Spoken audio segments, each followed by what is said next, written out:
It's 5:30. We'll just ignore the sponsorship deal there.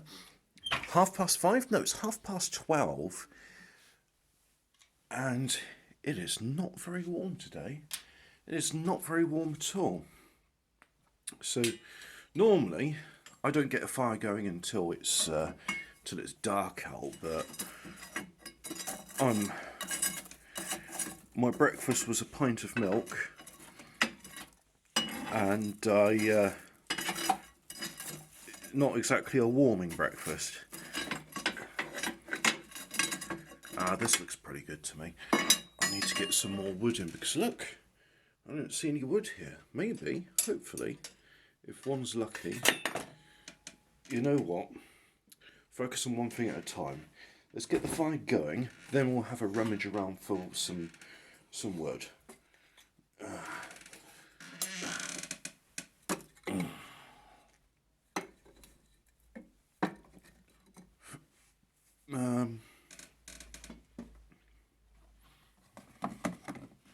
What's this? Hobbit buying pre-packaged food? Yep, yeah, it happens. Hobbits do buy pre-packaged food. A squeaky, squeaky chair. Yeah.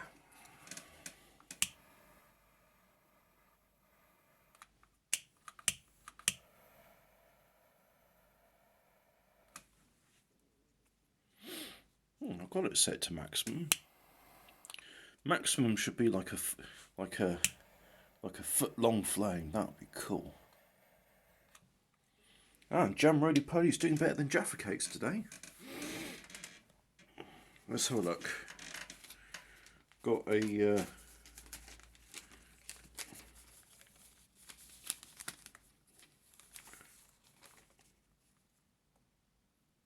yeah, I can burn that.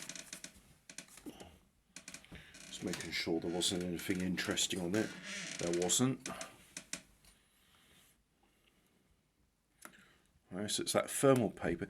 Fun thing with that thermal paper, apart from it having bisphenol A, so as soon as you touch it, you turn into a sissy with bitch tits, is it's got thermal paper, and the friction of just running your fingernail over it is enough to mark it.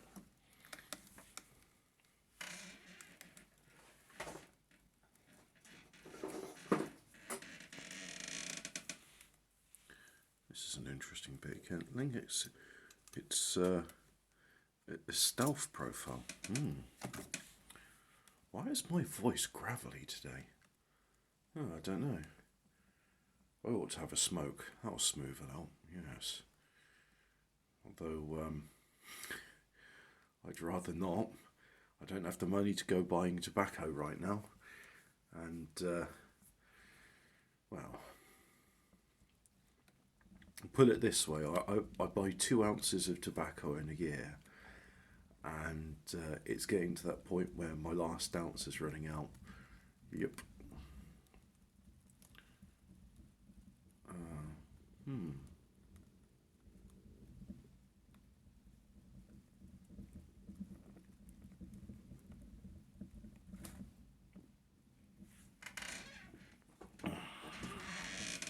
Tobacco is good for you, but do you want to know something that's not good for you? Phosphorus. Now, as anybody that's done a bit of farming knows, you'll be familiar with NPK fertilizer, as it's called. So that's nitrogen, phosphorus, and I think the K is potassium. Yeah, that's right, because Na is natrium. And yeah, phosphorus, where it's mined, it's ever so slightly radioactive. There's traces of radon, which I assume is from radium. Hey, look at that. I've actually got, there was one hidden underneath, so I'm golden. Yeah, the phosphorus is ever so slightly radioactive, and it's got all lots of nasty stuff. It has to be refined because there's lots of fluorine, and the fluorine is very toxic. So that's when the technology of chimney scrubbers was invented, so one could not die. Basically, farmers complain because, look, your phosphorus mines, you're refining the phosphorus, and not just livestock, but crops all around are dying and dead from breathing in the toxic fumes. So the way to mitigate the toxic fumes is to make to have a water spraying in the chimney. And what it does is all the volatile gases react with the atomized water, and it turns into various acids.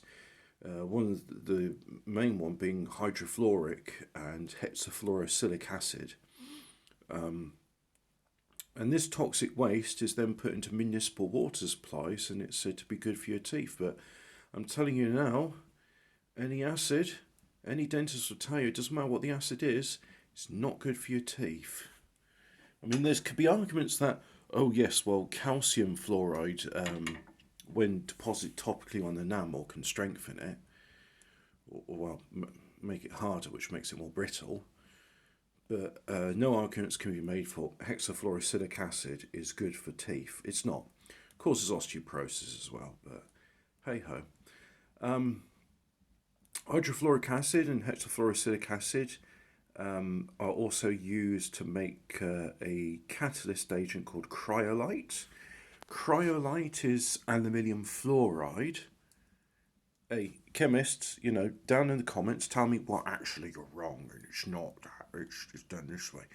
But as far as I know, aluminium fluoride is used as a catalyst with bauxite refining to turn it into aluminium. And one of the prominent places where aluminium refining is done in the United Kingdom is Birmingham. And Birmingham has always had fluoridated water. Yeah. Well, I suppose it's a bit cheaper than, having to barrel up all the used cryolite in barrels and deal with toxic waste. Just stick it in the water and have the Brummies drink it. Say, oh, it's for their teeth, yes. And then there's always that thing of saying that Brummies are a bit thick, and it's like, look, I'm not being mean to Brummies, okay? I've actually had very good dealings with Brummies in the past, and one of them I get on very well. I've never had a negative encounter with a Brummie. So I just want to preface this and say I have got no ill will towards the Brummies.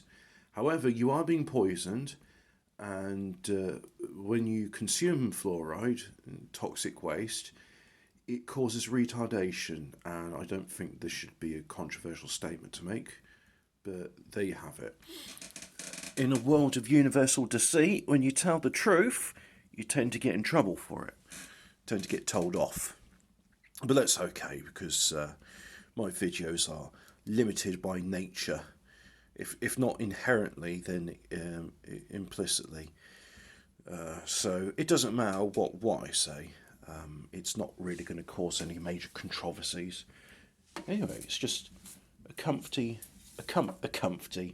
Welcome to my comfortable fire stream, where I get a fire going so I can get comfortable, and then you can get comfortable. I like to think you can live vicariously and have vicarious. Is vicarious comfort such a thing? See, you see someone be being comfortable, and you go, "Oh, that's nice." And the other thing is too, I really hope when people watch these videos that they're comfortable. Like, I think an ideal time to do it would be, you wake up the next morning, and then you see in your subscriptions and go, "Oh, Hobbit's done a video on making a fire," and you're watching it in bed and you're all cozy and you're looking at the flames going. As the flames get to a certain point, think, yeah, now's the time to get up. I'm all nice and warm. I really hope you don't get adverts in your videos, because I am not demonetized. I just don't qualify for monetization. So if you get any adverts, by all means use a blocker. In fact, I really got again, because I did a factory resale on this. I've got to sideload. I think it's called Night Pipe or Nightcrawler or Nightlight. It lets me use YouTube and watch videos and even download them, and it even automatically converts them into MP3 if I just want the music. And it does it without all the adverts. Now, if only I could get that on the PlayStation 3, I think I'd be golden. Mind you, the PlayStation 3 is not the ideal YouTube watching experience because it's a bit noisy. I suppose people have modded them, haven't they? I mean, you know, put the internals into a different enclosure, replace the 80mm fan with a big slow turning one that does the same job or a better job at cooling, and yeah, load a YouTube ABK on it, which application protocol Klondike. I don't know what the K stands for, but kit. It probably stands for kit. And yeah, you know what? I might have to do that today because I've got a steering wheel. It's a Logitech G920, and it's incompatible with the PlayStation 3. You plug it in and it goes unknown USB device plugged in, and Sony won't make drivers for it. So I looked and it's like, is there any way I can plug this in? Like, is there any way I can put drivers on the PlayStation 3? I was really hoping somebody just went, yeah, it is the PlayStation 3. You just put this on a USB stick and stick it in there and it'll run, but no such luck. It seems the way to do it is to use a microcontroller. You can use a Raspberry Pi as a microcontroller because it's got that functionality. And you use a software called GimX to take the instructions from your PC, because that's what it's plugged into, and transmit using the microcontroller adapter to your console, and it then sends the signals into a language which the console will understand. This is quite smoky, I don't know why. Wow, something that's putting off a lot of smoke is smoky, I don't know why. Yep. So yeah, it would be nice. It would be nice for me to be able to play Gran Turismo using a steering wheel. I think that would be a lot of fun. Especially if it will, because I got foot pedals as well. Does Gran Turismo 6 have a, does it have functionality? Does it support using a clutch, is what I'd like to know. I'd like to get, like an old 1980s BMW or the Volvo, the estate, and drive it like I would in real life, where you put your put the clutch in order to change gears. The funny thing is, I know it's like it's just electric switches and stuff and potentiometers, but force of habit means that even when using the foot pedals and such, I still put my foot down on the clutch before changing gears, even though they're not real gears, and there's no gears I'm going to mess up by not putting my foot on the clutch. I still put my foot down on it. Force of habit. But yeah, I do enjoy driving.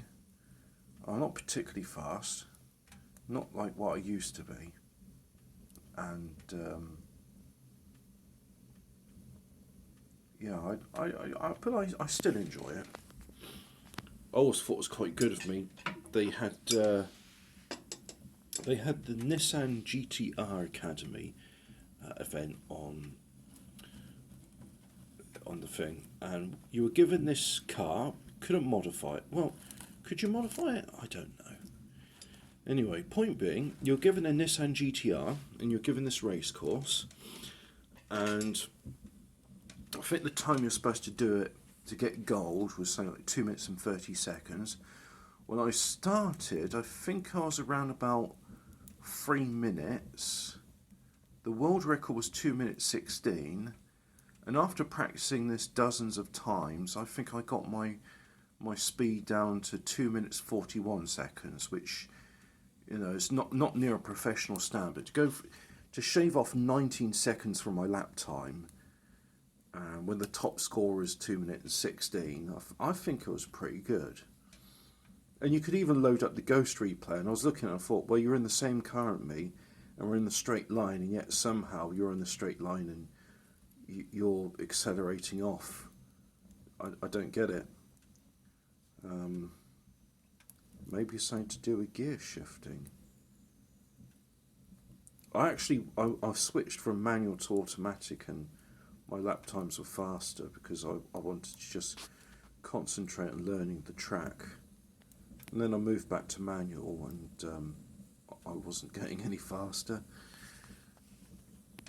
But yeah, it's a bit of fun, and it was nice to see I improved myself, and then I found my plateau. I haven't done that in a long time, so yeah. So anyway, today's going to be technical challenges. I'm going to do a bit of hacking on the PlayStation 3, and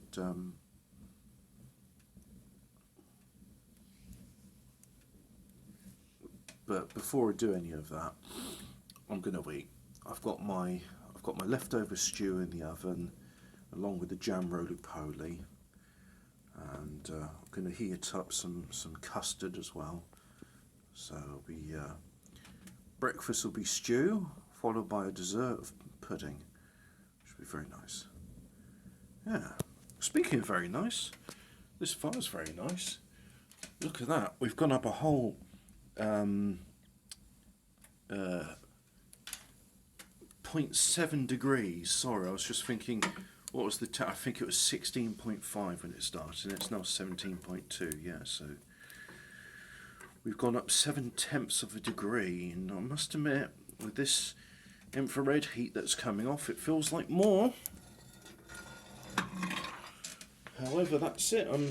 I've used up all the wood behind my stove, so I've got to go and well, I've got some in the basket behind me, but it's a matter of I've got to stack it around the sides, and it's probably dry. It's been in my room for a few days now, but wood benefits from more heat, not less. Anyway, that's a fire, isn't it?